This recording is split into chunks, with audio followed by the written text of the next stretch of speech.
Përshëndetje, sot do të flasim për SIMD dhe MIMD, modelet e paralelizimit.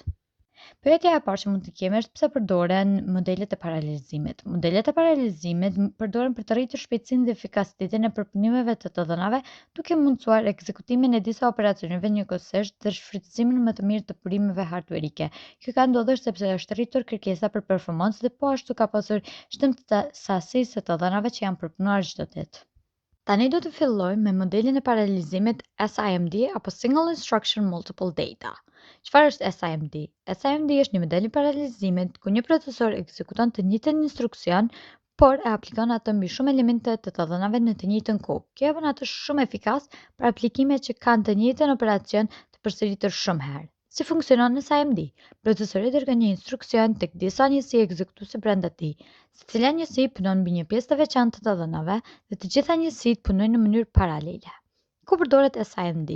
Ajo përdoret më së shumti në grafike kompjuterike, simulime shkencore, machine learning, kodim apo dekodim të videove dhe në përpunime audiosh. Po ashtu ka edhe avantazhe dhe disavantazhe të saj. Avantazhet janë sepse është shumë i shpejt kur ka të dhëna të ngjashme, kurse në energji është i përkryer për aplikime të mëdha numerike.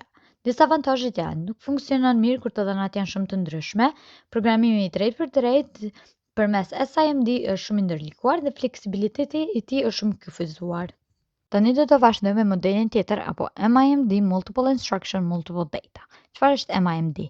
MIMD është modeli më fleksibel i paralelizimit. Në këtë model, shumë procesorë ose përthama mund të ekzekutojnë instruksione të ndryshme mbi të dhëna të ndryshme në të njëjtën kohë.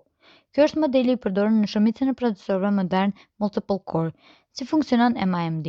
Çdo përtham procesori ka kontrollore të vet dhe mund të ekzekutojë një program të ndryshëm. Procesorët mund të punojnë në mënyrë të pavarur ose të punojnë së bashku për një detyrë të përbashkët. Mund të përdoren memoria të përbashkëta apo shared memory ose memoria të shpërndarë apo cluster.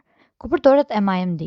MIMD përdoret në sisteme operative, server web, simulime komplekse dhe në programim paralel.